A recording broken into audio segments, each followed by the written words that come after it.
started to make sense to me. I took a minute, had to sit back, relax, and then I recapped. I'm praying to myself I won't go have another relapse. Moving up the mountain, shit, slowly but surely. Feel like I was trying to rush it. Welcome y'all to the last sip. Welcome to the last sip.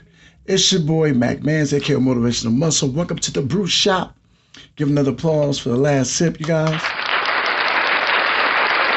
As we always do before we get the party started, let's make sure we let you know. Here we do not spill tea, but we do take the last sip.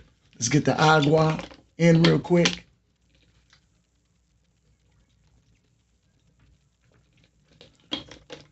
Man, y'all not even feeling it. Cheer and then applause for that water.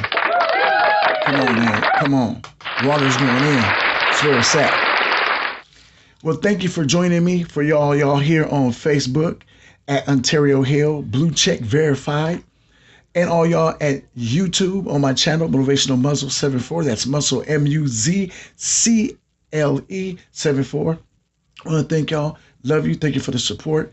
If you got anything to say, you want to chime in, hit me on the Brew line here in the Brew Shop. It's always open, 501-259-6788. Today's conversation is amazing. I got two of them that's very impactful. We're going to start the first one off with the conversation called McMillions, the cheesiest scam in history. You guys, I was sitting back this week and I was watching on YouTube. And you know, YouTube is sending things to your feed based on what you watch. I watch a lot of crime, syndicate type deals, type stuff like conglomerates who steal money and financial situations and everything. So this week I had something very special come across my timeline. It was the story of the Monopoly game at McDonald's. Now, if you guys have played this game, y'all know that the odds of winning was rare, was super rare. I mean, you do have a better chance to smack your mama running away than you would actually winning this cash prize of $1 million. But let me tell you what happened. To get this all going, you have to understand the logic behind it. The way people think, we're always out here to get the easy buck, the fast money. So when you hear of a contest, you're going to enter it, especially if the grand prize is $1 million. Not only that, you had a chance to win free food. And I don't know about you, but me, I applaud for free food all day. Now McDonald's is getting away free burgers, free shakes, free breakfast sandwiches. You can win other prizes like video game systems, cars, and that of that nature. Well, what ended up happening was, how this contest works is you go to McDonald's, you purchase super-sized or large-sized items. Now, in these boxes, depending on what it was, you might have got a Monopoly piece. Now, you get this paper board that looks like a Monopoly board, and you place your tabs on this Monopoly board. Now, depending on what you get, you can collect like a neighborhood and get a prize that way. You can get special tabs that pay you outright, like free food, different cash prizes, even vehicles and games. So when you go to do these competitions, these contests, it's a lot of money involved. So just think about how much money is actually being spent. Now, if you didn't eat McDonald's on a regular, but you decide to go to this contest and you got to buy large everything and you're trying to fill this board up, that means you're spending money on filet of fish, you're spending money on chicken, Big Macs, large fries, large drinks. So you're giving them a guap. You're getting them a gang of money. Well, I got news for you. You was never going to win that contest. I'll say it again. You were never going to win the contest. Now, watching this little documentary, I'm going to tell you how this was all set up. Y'all going to crack it up. So I'm going to go into a little history. What all got it cracking was in 1995, St. Jude's Children's Hospital. If you heard of St. Jude's, they help handicapped children, children with cancer, disabilities.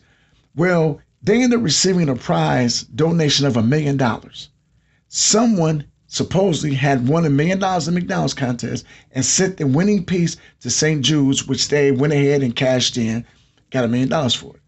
Now, you might want to clap for that, give a cheer. Because you sent $1 million to help some children, which is awesome. It's amazing. Well, there's a catch to this. Nobody else really was winning these prizes. For the fact that an anonymous donor sent this prize, they won it and sent the prize out. Nobody could figure out who it was, caused suspicion. Now check it out, it goes deeper than that. That was one of the tail ends. But before that, so a quick story. There was a guy by the name of Jerry Colombo. Now, I won't go into many names because the names you can watch in the miniseries. I'm actually going to put a link down after the podcast in my comments. You can look at the link and see these videos on YouTube or just look up McMillions. Long story short, there's a guy by the name of Jerry Colombo. Jerry Colombo was a guy, had been through some things, decided to go ahead and he decided to work for Mickey D's, basically, work for McDonald's. He wasn't really working for McDonald's, but he was doing some other things. Well, he had ambition and was going ahead, and people mistaked him and started calling him Uncle Jerry. Now, Uncle Jerry was known for people because during this time, some of his family members had linkings with McDonald's. Now, the Colombos were actually gangsters and mafia type people, well known in the area where the mob was originated. What happened was Jerry ended up marrying a young lady who was all into power and money, and they proceeded to hand out these pieces to people that belonged on the McDonald's board. Now, they weren't just giving them to random people. These people they were giving them to were in need of things. They gave one of the first pieces to her father, who really wasn't working or doing anything, and he was $1 million winner. They gave pieces to a young lady who lived in Florida, who was a single mom out of work, and so on. So you get the picture. They gave it to another guy who was a father of a young boy who was sick. So you get what's going on. These pieces are being handed out to people who are in need of things. Well, what ended up coming up was, if you watch the McDonald's commercial from back in the 90s, what sparked it all was there was a guy named Jerry Colombo, and the commercial goes in, Jerry Colombo just won a Dodge Viper. That was Jerry. He kept the Dodge Viper for himself. Now you might ask, how did Jerry get entangled up into all this? We're going to go even deeper. What happened was there was another guy named Jerry. So this Uncle Jerry that I'm talking about was not the Uncle Jerry. And how they ended up finding out was this guy, Jerry Colombo, got sick. And when he got sick, they couldn't really do anything to him. But in the process, they found out that he wasn't the original Uncle Jerry. It was one more guy. Well, the story behind this guy is this guy was a security officer, somewhat trying to be a cop, and was looking for a job. Well, he got hooked up with this firm. I won't get the name of it because you can watch the documentary. And this law firm was in charge of taking care of the McDonald's. They were contracted by McDonald's to take care of the $1 million pieces. Now he was connected to them and was given the 12 pieces. Now this is very significant because the 12 pieces were to be placed all over the world. Canada, especially Canada, United States, those were two places that they dealt with. Now these pieces were put in a briefcase. They gave him extravagant flights, extravagant meals. He had to go where he needed to go. They fed him. I mean, he made 3 times as much as a regular cop did just to take these stickers. What he would do, his job was to get the designation from the firm. He would go to the spot. He would pick a carton, be it a large fry box, a McChicken box, a fillet of fish when fillet of fish were coming in the boxes, or even a French fry. And he would take that $1 million piece and place it and watch it go through the ether and through the line, and then it was set out where it had to go. Well, he was cool with that, but then he sort of figured something out. What he noticed was the contest was supposed to be for Canada and the United States. But through all his dealings and trips, he never once went to Canada. He never once went to Canada. So he started to dig and get nosy. He found out that the firm he worked for had a machine that would randomly select the plants for him to go to and locations to drop off these stickers. Well, he found out that when Canada popped up on a machine, they would re-rig the machine to draw again so the ticket stayed in the United States. With a smack in the face. So if you were in Canada, you were never ever going to win anyway. Not the $1 million. And because he had control of these tickets, he decided he was going to play Robin Hood. So from that point on, he figured out what they were doing to people. He took those tickets and started dispersing them to people that need them. He gave Jerry, and then he hired Jerry. Remember before I told you about Jerry Colombo? That's how Jerry got his job. He hired Jerry. Jerry and his wife decided to distribute these out. Jerry took one for himself, which was the Viper. That was his payment for distributing out the tickets. He gave one to a poor mother, a couple of poor fathers, so on and so on. So this is basically them paying Robin Hood. Now, here's the kicker. They almost got away with it. But what got them caught up was the fact that McDonald's and the investigation firm started catching on to what was going on because people weren't winning $1 million. Now, mind you, this contest is going on for years. So if you've ever played this game, you were never going to win that $1 million. Jerry started to take these tickets and issue them out to people. And he was giving, like I said, to poor people, people that were in need. So basically doing a Robin Hood thing. But he got pushed underneath the bus. He became the scapegoat because it was to the point of now you're robbing the system and taking millions of dollars. Jerry stole up to $24 million during this giveaway. $24 million. Who you know can give away $24 million? $24 million. You say, how did Jerry get caught? Easy. Once McDonald's started to figure out that these random winners, some of the things didn't add up, they had a reunion. It took them years. I won't say between 5 to 10 years. They had a reunion stationed and had the winners come out and do a statement video on how they won and where they got their ticket from. Now, here's the killer. The first guy they gave the ticket to was the father of Jerry Colombo's wife. The old man sat down and he couldn't get his story together. It just didn't sound right how he got the ticket. He didn't know where he got it from. He said he went to a lawyer to make sure the ticket was real, that he had really won. He was used to winning cheeseburgers, nothing else. Then figured it didn't work out. That was number one tip-off. Now, the second person interviewed was the mother, who almost got away with it. But she made one fatal flaw. As she's sitting down telling her story, which is believable, they decide to show her a picture. They said, well, this is the McDonald's you won it from. Here you go. Let's take a picture. I need you to sign it and say, thank you, McDonald's, into the camera. So she did that. The flaw was the McDonald's picture that they took was from a McDonald's somewhere else that she had never been. So you know how her story ended up?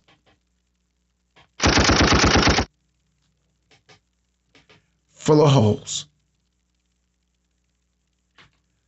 They went in and took that evidence and started doing more investigating. And they went ahead and arrested, I think it was up to 10 people. He dispersed out $12 million tickets.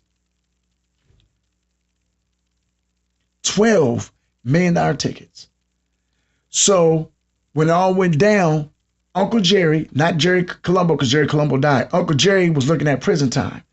He got a get out of jail free card. I'm going to tell you what happened.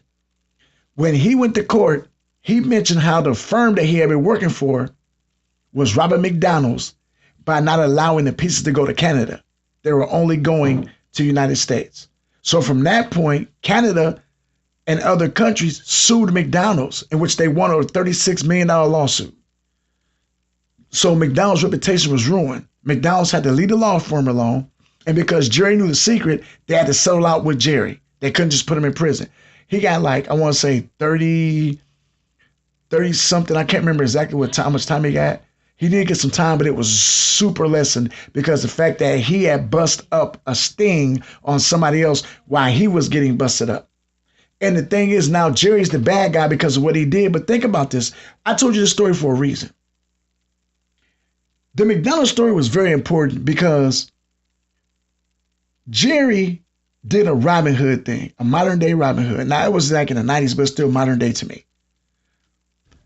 Big society and big business takes advantage of you.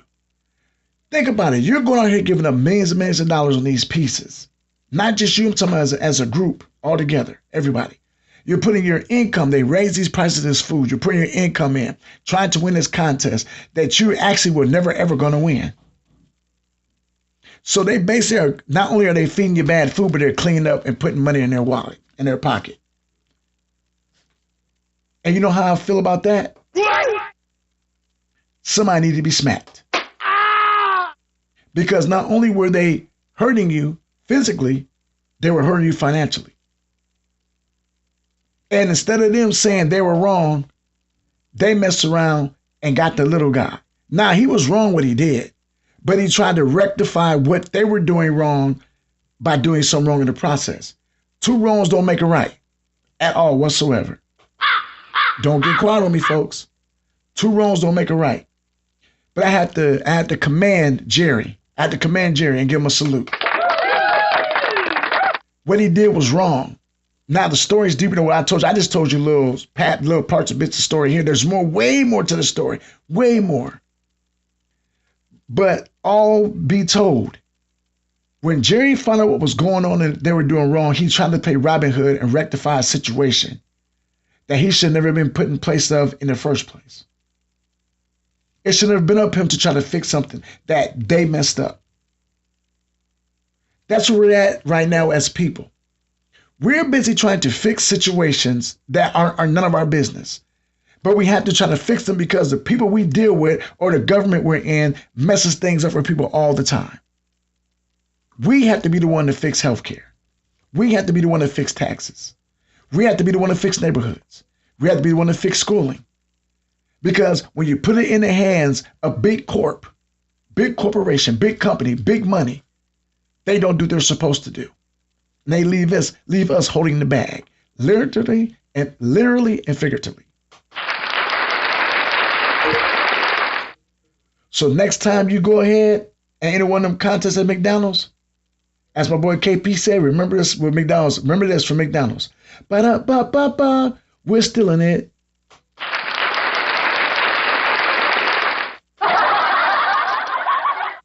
I'm going to leave you with that one because that story, y'all, I'm going to leave it out. If you have not heard about it, you have got to watch this. McMillions. It's a big thing. It was a big scam.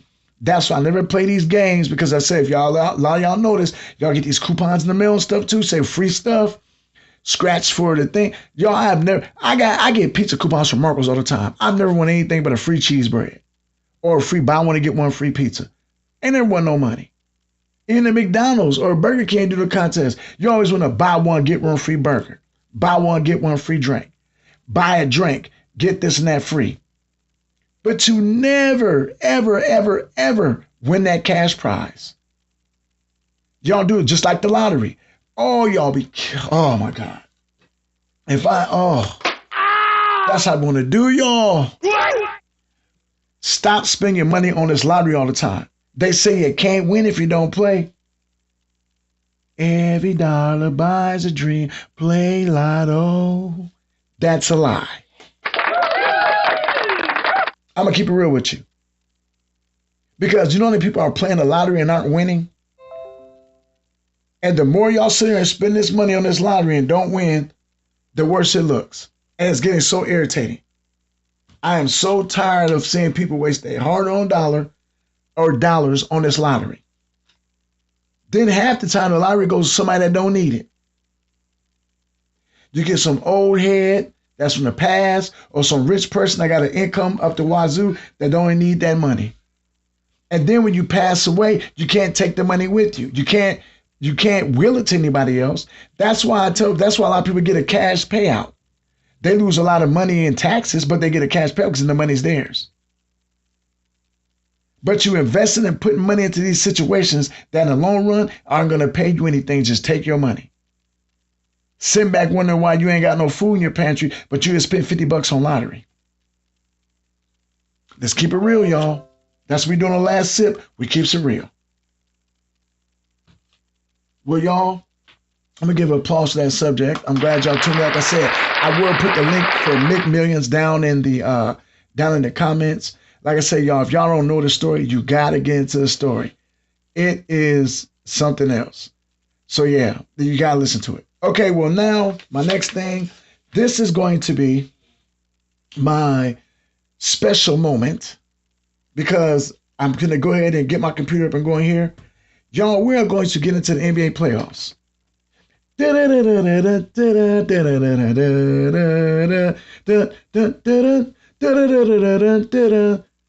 NBA playoffs live on TNT and ABC plus ESPN. We're going to get into this right now. Okay, y'all, so I'm looking up some stuff, y'all. I don't know if y'all understand what's really going on right now. This subject is called MJ to AntMan, the definition of an assassin. I'm getting so irritated of hearing people with this GOAT conversation as it comes to LeBron and Michael Jordan. You can have yours, I can have mine. But since it's the last sip, only opinion count is mine. And I'll say that again. Only opinion count right here in the brew shop is mine. I'm never going to place LeBron James on the same level as Michael Jordan. And I'm going to tell you why. For all young people to argue with me, like I told you one time, I'll tell you the same thing I told a young man who was arguing music. The young man was 25. Oh, this is the greatest rapper of all time. This is. I said, let me tell you something. We're not going to have this conversation. You know why? I'm 50. I'm half a century. You're 25. I have heard everything you've heard plus 25 years more. So the conversation is not in voice. So what you can do is talk to the crows. So I refuse to get on the phone or refuse to sound and have a discussion with a young buck, with a young thundercat about who is the GOAT. It's not happening. I'm going to give you some stats. Michael Jordan, 6 NBA finals, 6 NBA championships. Took a break in between to play baseball. Reason I know because I'm a Houston Rockets fan. And my Rockets took the 2 years that Mike was not there. You can get mad all you want to and say, if Mike would have been there, they wouldn't have won them. I don't care. The Rockets, give them applause. Akeem Olajuwon put in work. He deserved it. 1-2. Mike comes back, they win 3 more. Now they got mollywopped by Orlando and Mike came back. In that, I want to say that 94, 95 season.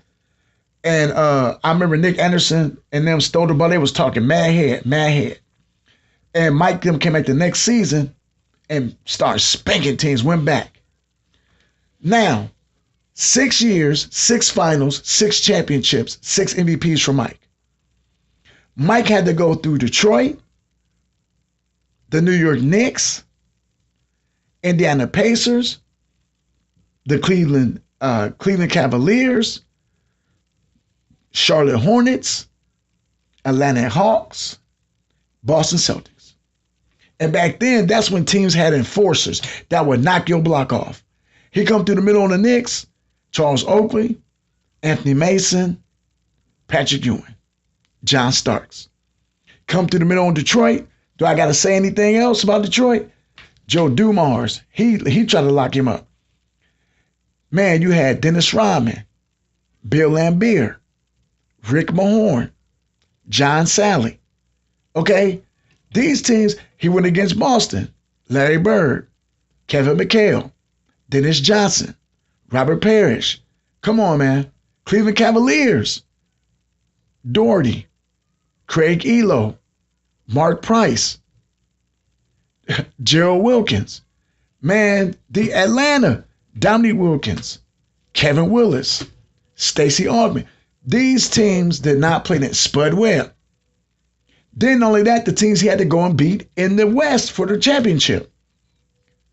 Karl Malone, John Stockton, Clyde Drexler, with Buck Williams, Cliff Robinson, Kevin Duckworth, Terry Porter, Charles Barkley, Jeff Hornacek, Kevin Johnson, Magic Johnson, Sean Kemp, Gary Payton.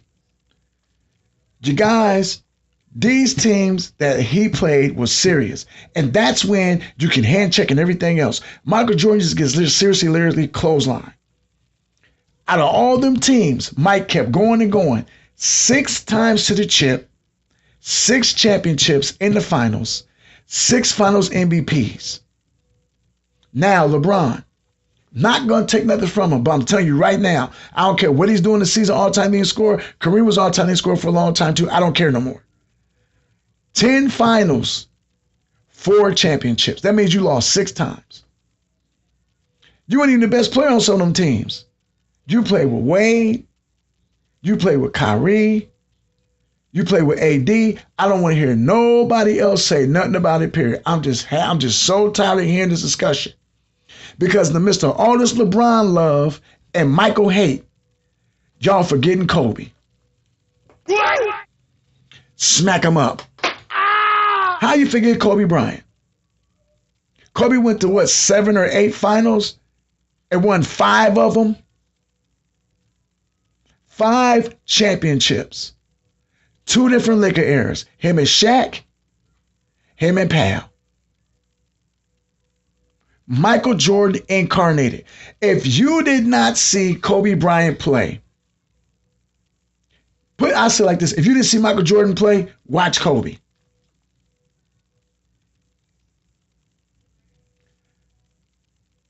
DJ, I did say that. I said Shaq and Kobe. I said Shaq and Kobe and then Shaq and Pal. Just the fact that Kobe did what he did in the era that was transcendent over from being rough to being this mild sauce NBA. Kobe went through all that. Kobe was a reincarnation of Michael Jordan. If you ever saw Mike, you saw Kobe. The hang time, the jumper, the swag, the tongue hanging out. It was all the same. Like somebody took a mold and broke. Even the Adam's apple, the walk, the stroll, the talk. It was like somebody took a Michael Jordan mold, poured Kobe Jelly Bean Bryant in it, cracked the mold, broke it, and threw it away. At least that's what we thought. Then this playoffs comes up, and all of a sudden, AntMan. AntMan comes out of nowhere.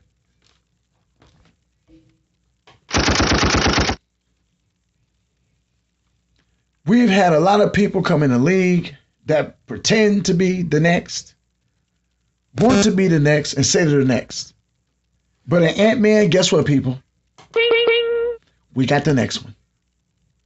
Now, I don't know if you've been watching these games, but this young man has been doing something that you have not seen since Mike, and I'm going to tell you why.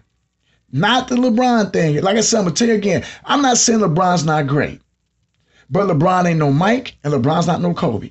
Kobe played his whole career with one team and won them chips. Mike played with all one team. Yes, Mike went to the Wizards after, but remember, Mike was doing a power play. Mike was team owner and stepped down from being owner to get back in the game and play. And not to be funny, Mike still was averaging 20-some points a game at his age. Kobe stayed with the Lakers the whole time. LeBron has been on the Lakers. He's been on the Heat and the Cavaliers twice. It might be going to another team for all we know. He's had almost 9 to 10 different coaches. Is that what he's on now?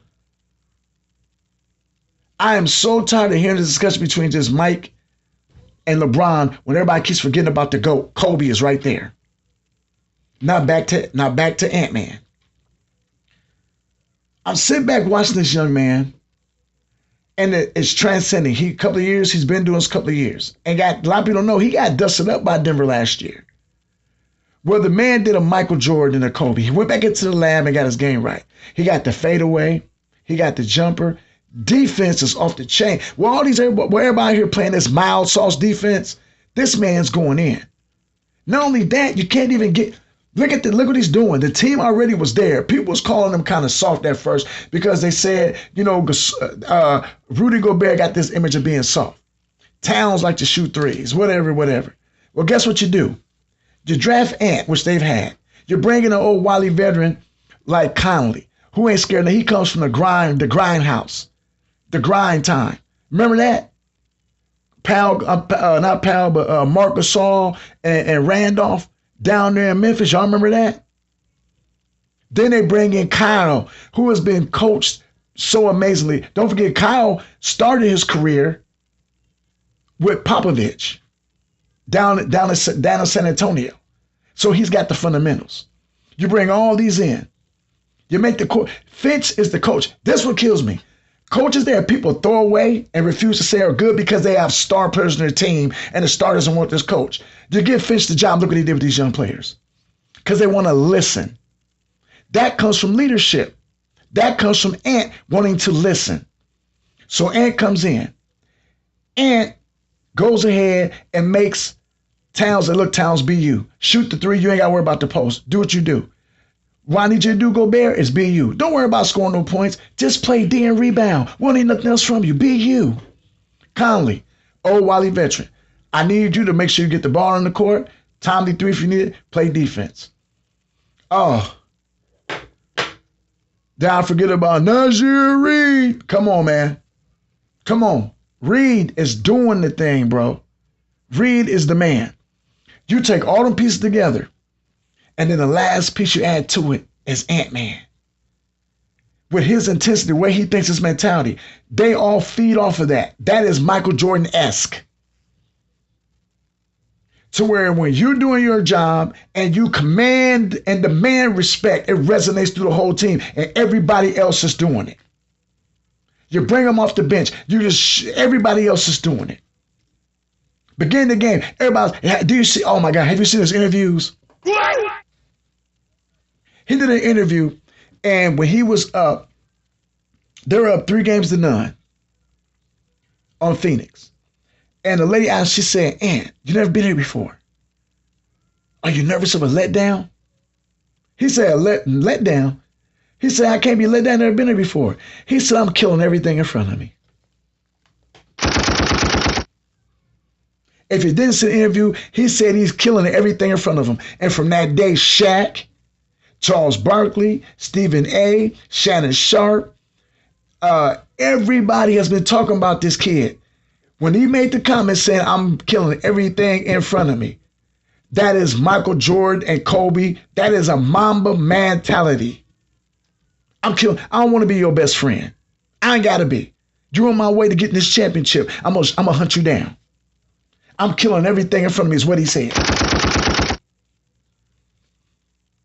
Now, where does the Kobe come in at? Easy. Look at the offensive repertoire. He refuses to lose. See, Mike's game was good because Mike was a clutch shooter of all clutch shooters. Mike said the only shots that he didn't make is the ones he didn't take. And he missed a lot of them. Due to history, Mike missed a lot of them, but he ended up getting better at it. But Mike had that rip you out mentality. He ripped your heart out. If he scored 20 points, he didn't care. The 20th point might have been the last he ripped your heart out. Kobe, same thing, but Kobe had finesse with his. Kobe had finesse. Kobe had style. Kobe can drop 30 on you, and 10 of them points is going to look sweet. Then he was playing defense. Lock you down.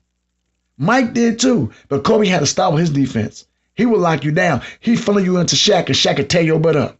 He'd funnel you into Gasol would tear your butt up. Even when they had Bynum, he'd funnel you into Bynum tear your butt up. Then he'd come down, and you want to D him up, throw the ball out. Who out there? D-Fish, a.k.a. Conley. Who out there? Robert Horry, a.k.a. Towns. That is what this team is doing. They sitting at the interview. They win game 1. He's sitting there, he's talking. Towns is there with him. He said, man, you got to play better without fouling. This is him talking to a veteran that's in the league. Most veterans look at you, want to slap you. He looked at him and was like, okay, I got you. They come out second game and did the impossible. They blew Denver out in Denver. Ants averaging 34 points a game in the playoffs, 6-0 record right now. Now, can they lose a game? Yeah. Can Denver make a run? Yeah. But seeing what I'm seeing and being as old as I am and being around this long, this is like a championship team, y'all. When I watched that last game, it was like watching the Bulls of the 90s. Put the lockdown defense on Indiana. Put the lockdown defense on Charlotte. Put the lockdown defense on the Pistons. Put the lockdown defense on the Knicks. That's what that game looked like. He even did the Michael Jordan shoulder shrug. I had to hit the 3. Tell me y'all didn't see it. I had to stand up and applaud when I seen it.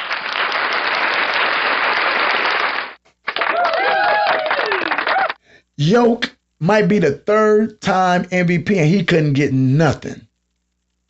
They throwing bodies at him. If you get past Towns, Gobert there to slap it down. Gobert ain't there, guess what? We'll throw Nose Reed in the game. There's like, well, they did this without Gobert. You know why that's so significant? Because most of the time you miss a player like that, they're out because of injury. He was out because of a childbirth, meaning that he ain't even injured. He's coming back full strength when he get back. Y'all, it's about to get ugly. In the words of my boy, it's about to go down. Y'all know I'm not lying, man. I ain't never been this hyped about NBA in so long. I stopped watching the playoffs once my team is out of it.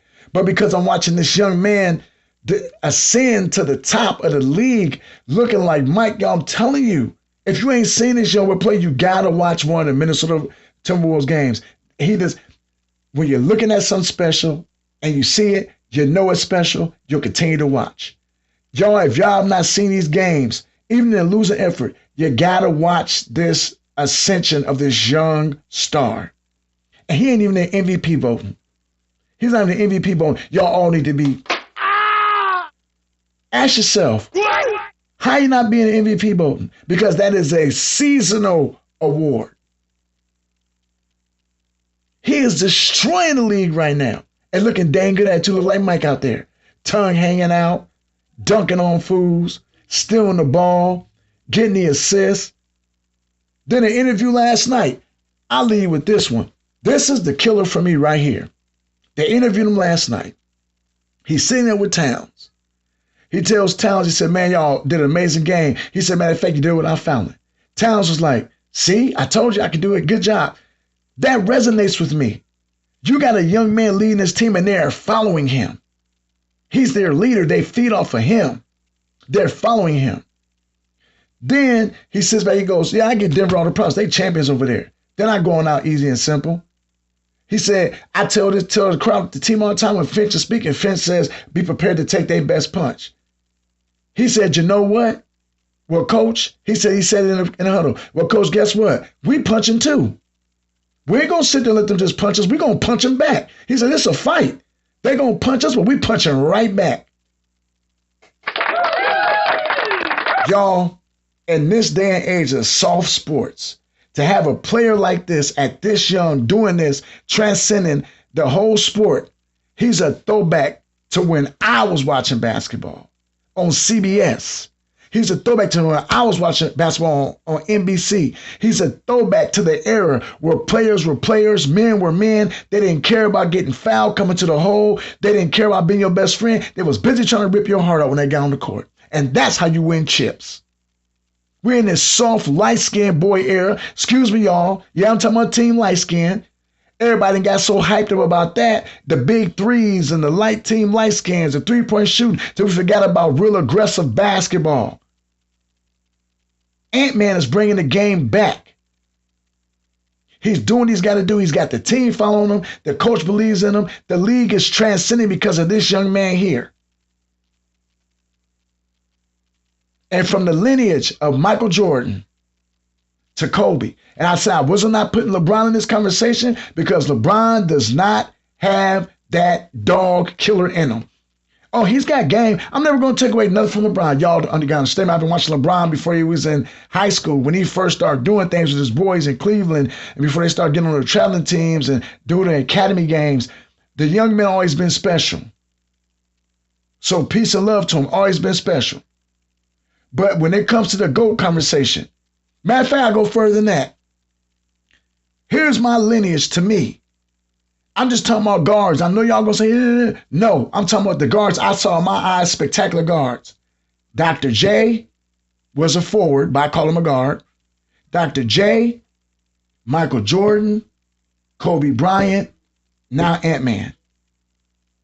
And with that lineage that I just gave you, know what I do? Know what I call that? I call that the definition of an assassin. Let me say it again so you can hear me. Definition of an assassin. Because that's what assassins do. Assassins shut the party down. They snipers. They don't need no assistance from nobody unless assistance is guaranteed to help the situation and the mission. That's an assassin. So y'all watching these playoffs, understand what you're watching. You watch a young assassin in the making. The young man got game, he got skill, and he's transcending NBA. And I'm so tired of not getting the respect he deserves. Well, with that being said, I want to thank y'all for tuning in today. The show, man, hey, let's give a round of applause, man, for the show today. Man, I enjoyed it. I enjoyed y'all tuning in.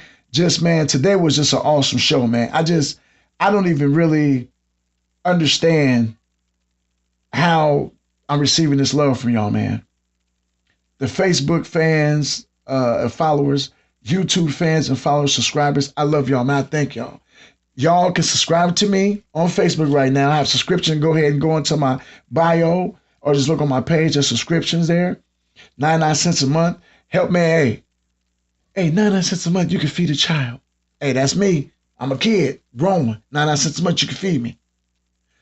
But in all seriousness, man, I'm going to keep coming y'all with the realness. Y'all keep sending love back. Shouts out to all my fam and those who show love to me. Shouts out to the water. You know how I get down. Much love to everybody. Y'all, this been your boy, McMillions. I'm in the brew shop. McMillions, they come over some muscle. Remember, I never spill the tea, but I do spill the last sip. I want to say to y'all, much love, peace, and hair grease, y'all. I'm supposed to be a part of history. I'm understanding, it's starting to make sense to me. I took a minute, had to sit back, relax, and then I recapped. I'm praying to myself I won't go have another relapse. Moving up the mountain, shit, slowly but surely. Feel like I was trying to rush it. I was moving too early, but it don't need